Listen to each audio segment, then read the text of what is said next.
Right now, as you're watching this video, that data isn't coming from a satellite floating somewhere in space. It's traveling through a tube the width of a garden hose, lying on the ocean floor, sometimes 5 kilometers down, next to fish nobody's bothered to name. And here's the worrying part. Cut just a handful of these tubes in the right place, and you could take an entire country offline within minutes. It's already happened. Multiple times. In the last 2 years alone. Because despite everything we've been told about the cloud, the internet isn't wireless at all. It's one of the most physical, fragile, and shockingly underprotected pieces of infrastructure on the planet. Over 95% of all international data, emails, bank transfers, video calls, entire stock markets, travels through underwater cables. Not satellites, cables. More than 600 of them, stretching over 1.5 million kilometers combined, enough to circle the Earth nearly 37 times.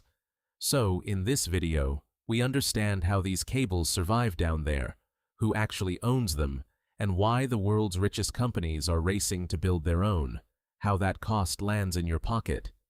Without you noticing, the perils that make this system far more fragile than anyone realizes, and what's coming next, including whether Starlink could ever replace it. Spoiler, not even close. The engineering. What's actually down there? A submarine cable isn't some thick industrial pipe. Strip away the layers, and at its core, you'll find a bundle of glass fibers, each about the width of a human hair. Lasers fire pulses of light down these threads at close to the speed of light, and that's genuinely how your message reaches someone on the other side of the planet in under a second.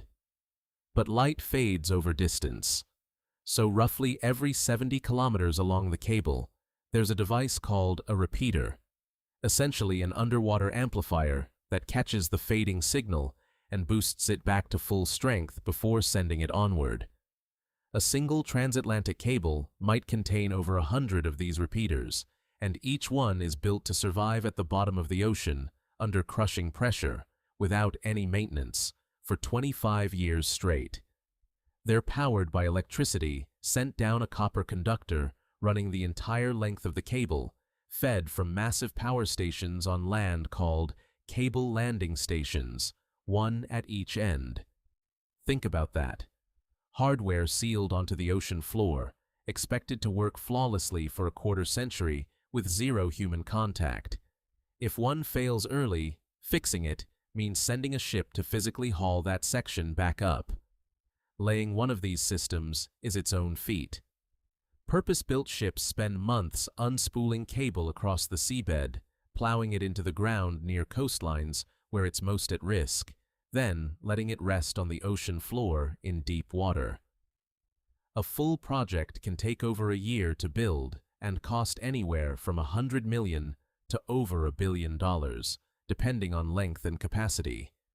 And once it's down there, it just runs, silently carrying almost all of the data that keeps the modern world functioning. The money behind the cables. Here's where it gets interesting, because for most of history, these cables were built and owned by telecom companies and government-linked consortiums. Today, that's changing fast, and the reason is simple. Big tech got tired of renting.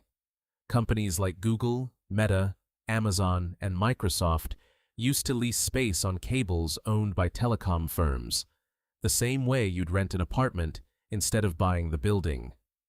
But as demand for data exploded, especially with AI systems needing to move enormous volumes of information between data centers on different continents, leasing got expensive and unpredictable. So the four of them did what any company with unlimited cash does. They started buying the building outright. Today, these four alone control roughly 70% of the world's undersea bandwidth. Google holds stakes in around 30 cable systems. Meta is building Project Waterworth, a reported $10 billion cable planned as the longest ever built, with Meta as sole owner. Amazon just announced Fastnet, its first fully independent transatlantic cable connecting Maryland to Ireland. Microsoft has filed plans for its own routes too. Combined, new subsea investment is expected to hit roughly $13 billion between 2025 and 2027, nearly double the prior 3 years. Why does any of this matter to you, someone who's never once thought about an underwater cable? Because owning the pipe means owning the pricing power. When 4 companies control most of the world's data highways, they're not just cutting their own bandwidth costs, they're deciding whose traffic gets priority. And that advantage shows up quietly in your cloud storage bill, your streaming subscription, and the ads funding the free apps you use daily. You never pay for a cable directly. You pay for it constantly, hidden inside services you already use. The perils nobody talks about. Here's the uncomfortable truth. This multi-trillion-dollar digital economy is being carried by an industry that is dangerously thin on the water. To repair a damaged cable, you can't send a regular ship. You need a purpose-built cable repair vessel, equipped with grappling hooks to snag the cable from the seabed, robotic arms, and fiber splicing equipment on board, plus the ability to hold perfectly still in open ocean for days at a time. There are only about 60 to 65 of these ships in the entire world, for every ocean, for every country, supporting a market now worth tens of billions of dollars a year, and that fleet is aging fast. Roughly a quarter of these ships are already over 40 years old, and analysts expect nearly half the global fleet to retire within 15 years, even as total cable length keeps expanding. A repair ship costs $80 to $100 million to build, but repair contracts run on razor-thin margins, so almost nobody wants to build new ones. Everyone needs the internet to work, but almost nobody wants to pay for the boats that keep it working. So when a cable actually breaks, repairs are slow and expensive. The average repair costs $1.5 to $2 million, and shockingly, up to 70% of that isn't even the repair itself. It's simply the fuel cost of getting the ship all the way to the damage site. In some cases, like a recent cable fault near Taiwan, it took several weeks just for a repair vessel to arrive on location. And breaks happen more often than you'd think, somewhere between 150 and 200 every single year, according to the International Cable Protection Committee. About 80% of these are accidental, fishing trawlers, dragging ship anchors, shifting seabeds. But the remaining 20% raise far darker questions. Since 2023, at least 11 undersea cables in the Baltic Sea alone have been cut or damaged, many by vessels linked to what investigators call Russia's shadow fleet, aging oil tankers that dodge sanctions and, according to multiple European governments, sometimes deliberately drag their anchors across cable routes for miles. One such ship, detained by Finland on New Year's Eve 2025, had dragged its anchor across the seabed for over 10 kilometers. In the Red Sea, cable damage in 2024 disrupted internet access across parts of Africa, the Middle East, and South Asia, with the total economic impact estimated at around $3.5 billion. And this isn't abstract, distant news. When a single fiber cut hit the Canadian city of Yellowknife, local officials estimated the one-day economic loss at nearly $5 million. No card payments, no working ATMs, restaurants giving away free meals because customers simply had no way to pay. What comes next? So naturally, the question becomes, why don't we just replace all of this with satellites? Surely something like Starlink solves the whole problem. Here's the number that ends that argument fast.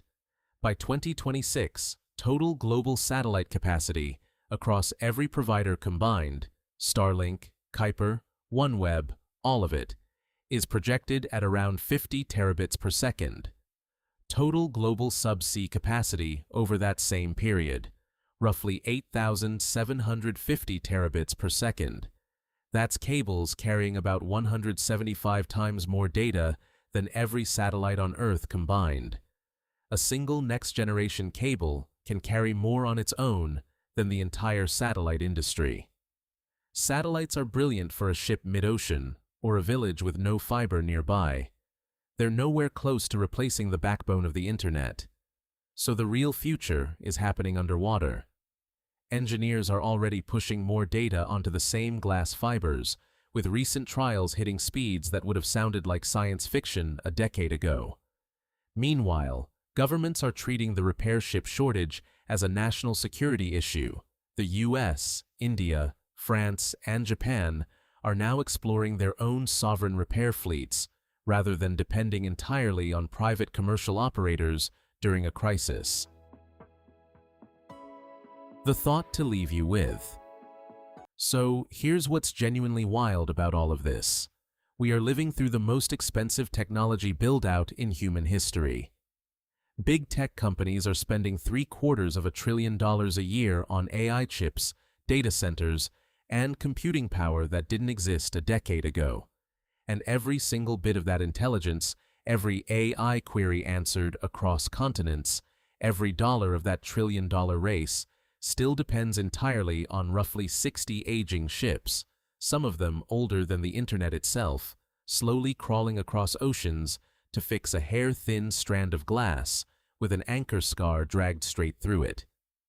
We built the most sophisticated digital brain in human history, and its lifeline still runs through infrastructure that behaves a lot like it did decades ago. The smartest technology on Earth remains completely dependent on the slowest, oldest part of the entire chain: a boat, a cable, and however many weeks it takes to get there. That's it for this video. If you're curious about more stories like how a single machine underpins the world's AI revolution, check out the rest of our channel. You may never look at the AI economy the same way again. Thanks for watching.